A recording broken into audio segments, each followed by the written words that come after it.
and welcome back to another episode of Semmelweis STEMtalk.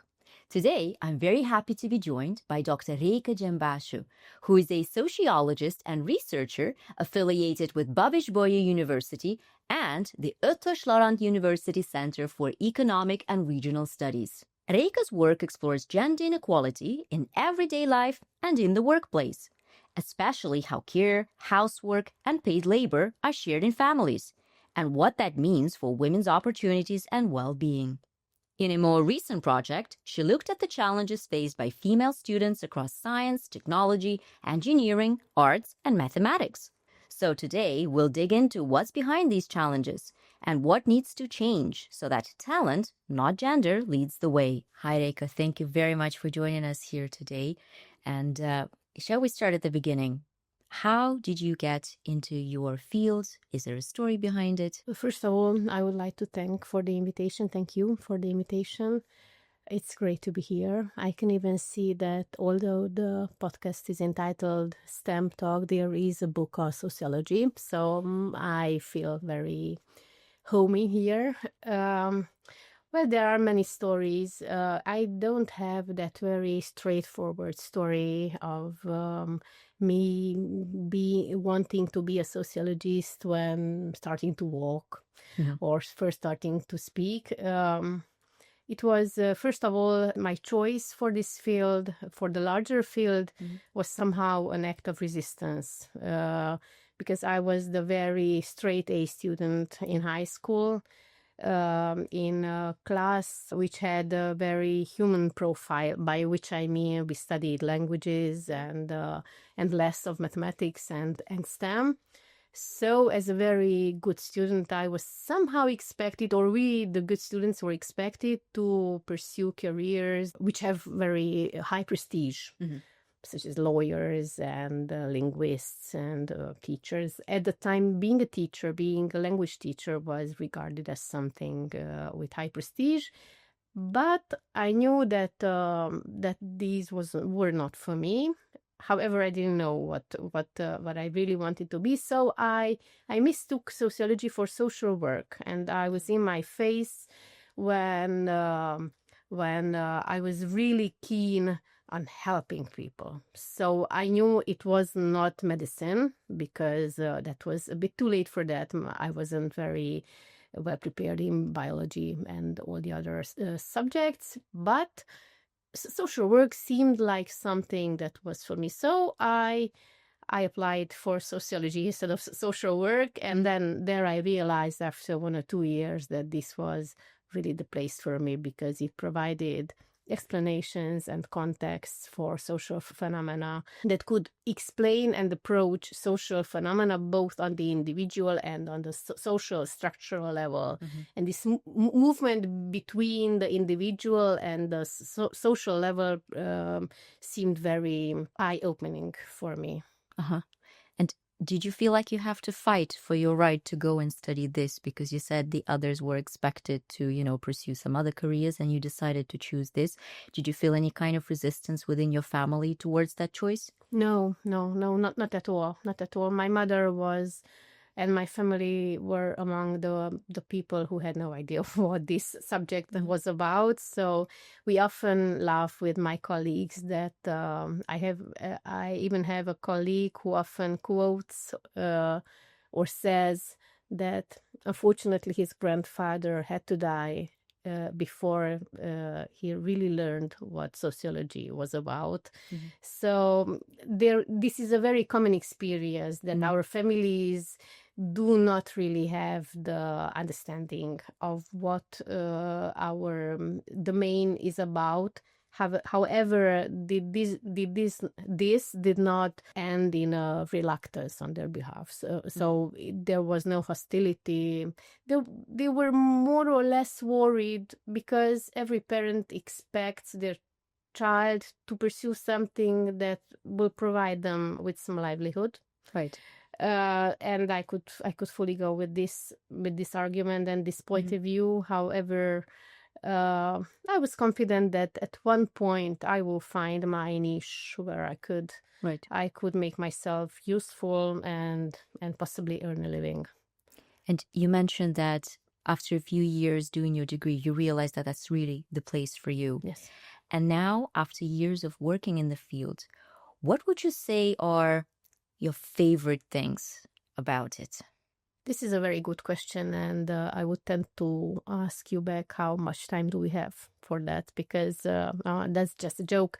Because I could relate, and I could tell you about this in very many details.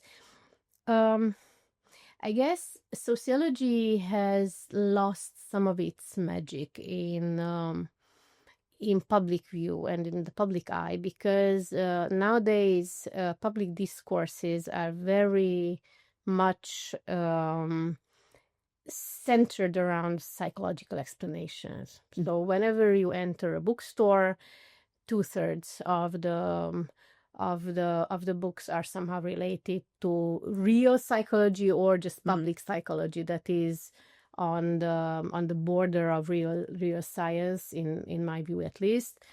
So we tend to forget that most of our experiences are also shaped by society. So we are social beings whose sentiments and aspirations and acts are fundamental and are rooted, of course, in our psychological traits as well, but also in the norms society provides us with. And our room of maneuver is shaped by social institutions. Right. So I could wish to become president of Hungary or Romania or whatever, but or I could wish to become a very famous person, but are there enough institutions to help me with that? Are there enough institutions to help a mother with child raising? So I think the current individualism that characterizes our contemporary society is very is emphasizing our ability to become whatever we want. Yeah. But sociology, from this point of view, is a very pessimistic science, which says that, well, it's not quite everything that you want to be, because there is society that limits you, whether we like it or not. So this is what I most love about our science, is that while not being deterministic, we don't claim that the social actors are mere, I don't know, robots who just play whatever or just play by the rules of society. Yes, we have a freedom. We can make whatever we want, but within certain limits. And to understand how these limits shape us, how we can manage our lives within these limits, that's sociology. And what kind of tools does a sociologist use during their work, during their research and everyday life? Whenever we teach this to our students, we start with classifying our methods into and grouping them into two categories. We have qualitative and quantitative methods. Quantitative methods are probably the well-known by non-experts. It's the survey and the questionnaire with its many forms, because we have online questionnaires and face-to-face and so on. So we apply this method whenever we are interested in measuring something. So we want to know how many people, what share of society believes one or the other thing, or when we want to explain a phenomenon. So we want to know what determines people, for example, to be reluctant against vaccines, for example. So what are those characteristics which make them more open to anti-scientific explanations, for example? So, in these cases, which we call deductive methods, we tend to apply quantitative methods. Qualitative methods, on the other hand, are meant to grasp the in-depth of phenomena. When we want to explore the experience which shapes their position, their attitudes, And we, in these cases, rely on interviews, on focus group interviews, and lately I've become a student myself, not formally, but I've started studying participatory methodology, which is basically a third group somehow, which says that it is not the scientist as an expert in its white robe that should tell people what to study, what to know. So we should challenge the very asymmetric and power relation between the interviewee and the researcher. We should be more like partners and try to explore society and social reality together and come up with solutions in a shared way together. So this is what participatory methodology is about, but I couldn't call myself an expert in that.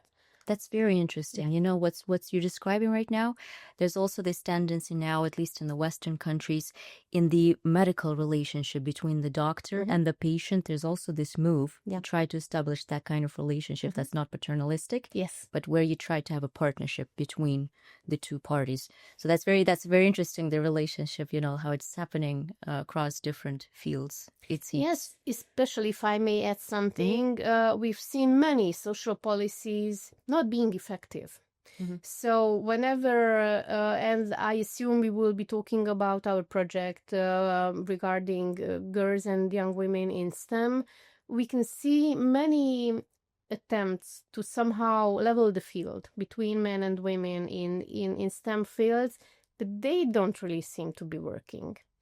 At least many policies, and I could also pinpoint poverty and ecological problems when or where we can have the sentiment that there are decisions taken at the policymaking level, but they don't really feel embraced by the real stakeholders. So this is a very new, it's not probably new, it's new for me, because I've just encountered this way of approaching or redesigning social research, which says that, well, probably stakeholders were not involved enough in the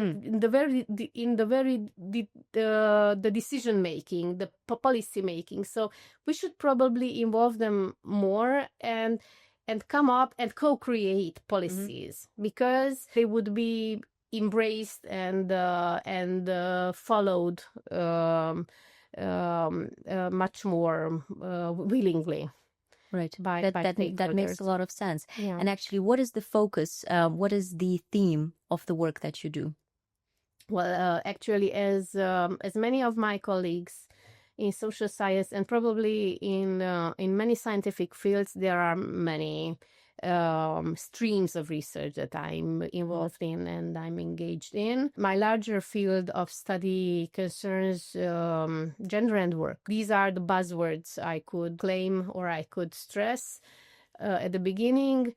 So everything that is related to why men and women work differently, why the outcome of their work is being evaluated differently, why, for example, the promise, which was very dominant in the mid-20th century or around that period, that paid work would emancipate women. So all we need to do is to somehow bring them or encourage them to step in paid work. And once we do that, equality will be resolved and will be made happen.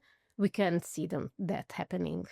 And in sociology, we call it stalled revolution. So revolution between the sexes or the genders seem to be stalled somehow. There are many indicators which warn us that we are far from equality.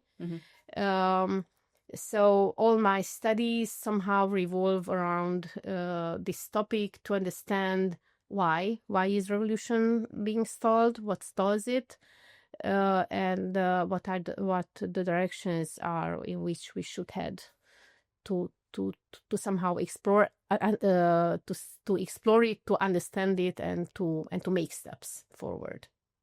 You know, you mentioned that a lot of the roots of this revolution are somewhere in the 20th century, right? When we thought, oh, we're so close to equality. Yes. And everything. And quite recently, I was at a workshop held by the panel for the future of science and technology. And one of the concepts they mentioned is this concept of gender fatigue, where a lot of people in society feel like they're a little bit tired or a little bit bored with this whole, why do we keep bringing up gender into everything?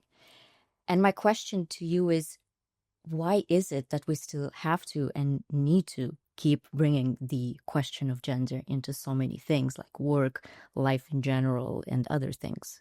It's a very good term. I must admit I haven't encountered it yet, but I will definitely build it in my gender and work course, because it really very properly describes the attitudes society has towards gender issues. Yes, people are tired because we've been problematizing gender inequality for so long, and people have this idea of a linear process. We started with men and women living in separate spheres. This is how it is called in science, the period of separate spheres, when men dealt with the public sphere and women with the domestic. And yes, the 20th century was about women's fight and emancipation and feminism. So now it is their turn to make things happen. We have formal legal equality. There's no law prohibiting us from doing whatever we want. So yes, now it's up to us to step up and make it happen. This is what liberal feminism says, which often, and I tend to agree, is rather a post-feminist point of view. No, structurally speaking, we don't have equality, although there's no such law prohibiting us to do and to aspire to positions previously dominated by men. And to answer your question, we need to understand those unseen processes and phenomena that limit us, that puts extra tons of burden on women's shoulder, that makes it much more difficult for us to challenge the traditional division of work, for example. So there is a lot to explore. Yes, I was just very surprised that the European Commission has a Horizon call, in which they expect us to understand women's and mothers' disadvantages in paid labor, something that I thought initially was already explored in thousands of ways. I wasn't aware that there is still something that we need to study, because we all know the reasons why mothers are disadvantaged in the labor market. However, they as policymakers still feel that they lack the very complex and integrated picture and the explanation. What exactly is the reason, and what exactly is public policy that is expected to do in order to level the field? There are black spots that need to be explored, but I'm not very optimistic, although your question did not refer to my point of view. But exploring and having the knowledge is not automatically translated into real effective public policy. And during your research, what are some of the things that you learned over the years that you wish to share with people, and maybe that you wish more people understood or were aware of? There are many things, of course, but if I were to summarize the most important results and the most important message, is that the idea that women can have it all and that it all depends on them is a lie. So whether we are speaking of middle-class women, highly educated, living in big cities where we have all the possibilities, seemingly all the possibilities, or especially if we are speaking about women with secondary education or even less, living in villages or in small towns, claiming that yes, we have put all the possibilities at your disposal. You can just make the right choice. If you have encountered challenges, then you should look at yourself and explore what the wrong decisions were, and you should work on yourself because it was you to blame. That's the biggest lie. The biggest, but the most powerful and most widespread lie regarding women's situation in the world, I could claim. So this is a global phenomenon. Yes, it has its Hungarian flavor and Romanian flavor. There are these national specificities, but this is a global point of departure whenever speaking, and this also contributes to this gender fatigue. Why on earth are we speaking about women again when we have provided everything to them? They can do whatever they want. It's just they are not confident enough, or they are not motivated enough. No, it's structural obstacles that prevent them from making or from reaching their goals, or even define the very definition of goals is rooted in society. So a woman only rarely aspires to the same things as men because they are aware of the real possibilities. So one of the most recent projects that you did, it focused on female students in the fields of science, technology, engineering, arts, and mathematics. Yes. And you were looking at the challenges that they encounter. What can you tell us about your results? What are the main challenges that female students encounter in these fields? This was an action and communication type of project, which is important, which is an important detail because the main focus of the project was not research, but designing programs and initiatives for students. So our role within this was to prepare and to carry out research to understand how students feel.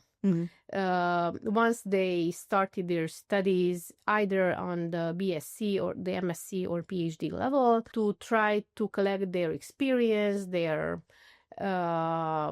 feedback, and although there is a complex set of results, because we carried out almost 100 interviews across Europe with students at BSc, MSc, or PhD level, female students. I guess the central concept, which I would like to stress here, is belonging. No one of them actually pronounced this word, but all of our semi-structured interviews were revolving around this feeling of being accepted or not, feeling as a real member, feeling as being regarded as part of the team or not. And this was really, really important and interesting. And of course, once we finished analyzing the interviews, I did a literature review and saw that this is not a real novelty, in the sense that there is already a literature claiming that belonging is a very important link between a member of a minority and the group. Yeah. However, our contribution and our novel approach resides in the qualitative exploration. So we have now a whole set of descriptions. What makes girls feel as belonging? What seems to be threatening this feeling? Because we also included in our sample girls who gave up their studies, so who opted out from such study programs. And again, the our conclusion was that once they cannot manage anymore this feeling of being left out, of not being regarded as one of the members of that group, they tend to give up, because socially speaking is a big burden to feel an outsider. So translated this into policy language, I think if there are policymakers really interested in attracting and retaining girls in some study programs, this is what they should focus on, trying to convey this message to girls, that you are welcome, that you are a member, you are not an outlier, you are not an extraterrestrial here, regarded very awkwardly. Right. And you were examining students, right? So you were examining the level of the higher education system. And there's also interesting research in the field. There are all of these reports. For example, one of the most recent ones is the Schiffiges report by the European Commission that mentioned this concept of the leaky pipeline, which basically means that in a lot of, at least Western countries for sure, in the fields that were originally male-dominated, we kind of see some progress. We see a lot more women entering these fields of science, engineering, etc. We have near parity in some of them, not all of them. But then what happens if we look at the data at the high level, at the level of management, at the level of professorship, etc., we see a huge decline. So, for example, currently in the STEM fields, only about 20% of, upper leadership and full professorship is held by women. Yes. Why do you think this gap between the education being accessible and women being there now more than ever before and leadership positions, why does it still persist, and what can we do about it? We should start by emphasizing that sociological explanations are always very complex. So I wouldn't be able to make justice and to pinpoint all this complexity. However, some of the challenges women face once they embark on such career are related, for example, to motherhood.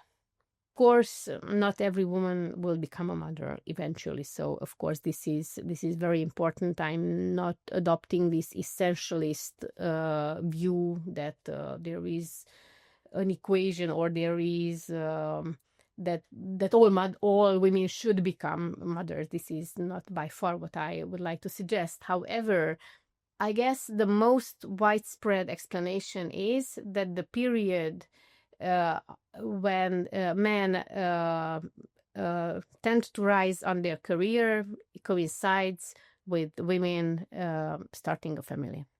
Of course, men start a family as well, but the unequal burden that falls upon women in care duties prevents them from being competitive enough. So not competent, competitive enough. So that's exactly the period when you publish, when you travel, when you get involved in projects which will then grant you recognition.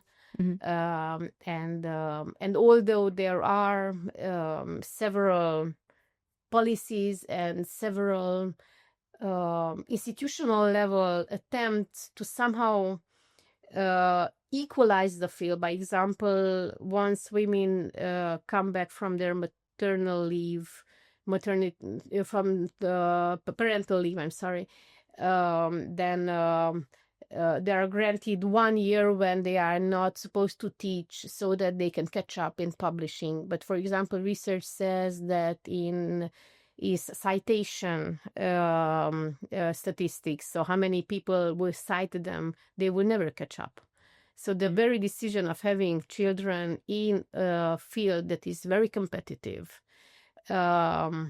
having care duties will constantly be a factor that will prevent you from reaching your goals. So as a sociologist, I'm always arguing the very simplistic approach of psychological understanding, which claims that lack of self-confidence on part of women is the major factor. Mm-hmm. No, it's the context. And unfortunately, as we head toward the future when less and less funding and less resources will be directed towards science, which means that more researchers will fight for the same or lesser amount Mm-hmm. of money to carry out research. Research is expensive. Right. So the higher the competition, the more women will be excluded because they cannot keep up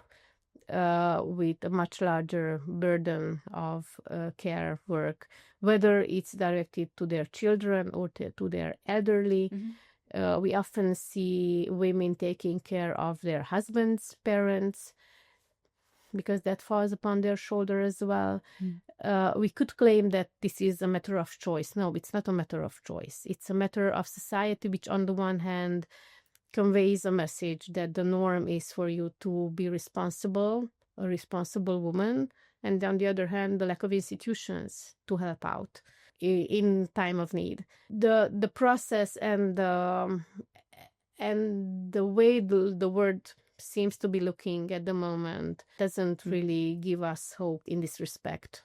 Mm-hmm. On the other hand, of course, there is also discrimination. So sheer discrimination there is still, but this is the most difficult thing to measure, because how can you prove that in full professorship the decision again and again favors men? Is it really a matter of discrimination or a matter of networks? Women are not there in the evening hours in labs discussing really important thing with their male colleagues because they are at home studying with their children.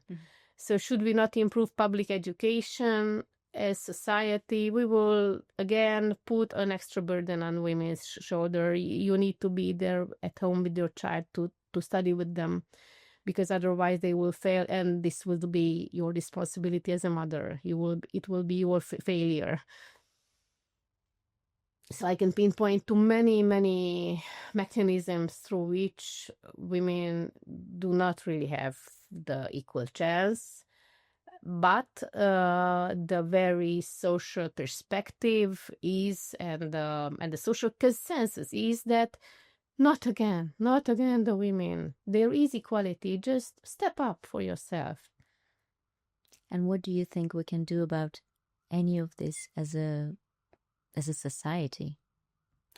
Well, listen to your sociologists, first of all, and organize, and try to understand how really society works. Try to find the common interests within your group of women, and do not buy the lie that it was again you who were not good enough. You don't need an extra training to tell you how to be more balanced, that you need to learn balance. No, unbalance is a very essence of our life, because there are no social institutions to help us. We are left alone as women to carry not only our problems, but also our family's problems. And unless society steps up and provides us with some assistance, provides us with the institutions we need, it's completely useless to keep blaming ourselves. What are some of these institutions that you think we need either more of, or something maybe even completely new that we don't have at all?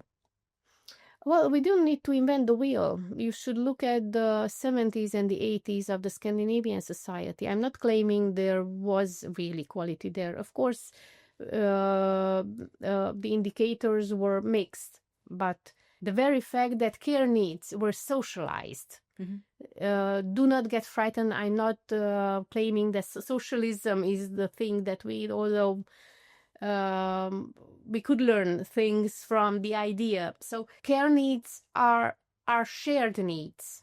Mm-hmm. We need good childcare institutions, free childcare institutions that are providing a good quality service. So you're not making a compromise if you decide to take your 2-year-old or 1.5-year-old to daycare, then must feel as an awful mother because you left them in the hands of unprofessional staff. Right. So this is a matter of money. This is a matter of resources. Where do we direct our resources to? Do we have good schools? Can we really believe that children won't need our assistance because we have plenty and well-prepared teachers to take care? Of course not. Young people, once they finish their studies, are headed towards a labor market which offers them very precarious employment. So the very precarious position young people have nowadays are this responsibility is pushed down towards the mothers. So mothers from the moment of conceptions need to make sure that their children are well prepared to a very competitive and very unjust labor market. Mm. So this is a very system centered view, or a very structured and complex view which regards women's duties as responsibilities that stem from the injustices of society. So yes, good public institutions, that's what we need. Good schools, care facilities for the elderly, good public hospitals, where we don't need to queue for 2 years to have a test being carried out. We need society. We need society to provide us all. We need good public transportation, because this is something that is very gendered. For example, from other studies, we saw that women living in small towns are not able to take up paid work because they don't drive or they don't have cars. Mm-hmm. And there's no public transportation to take them to the neighborhood town or locality where there would be jobs available. So unless the community, which nowadays we call a state, unless the state fills this void, all the burden will fall on women's shoulder. And to end on a slightly hopeful note. Yes. Do you see any progress being made? Is there anything that you see around yourself that still makes you hopeful that progress in this area is possible and that it's happening, albeit slowly?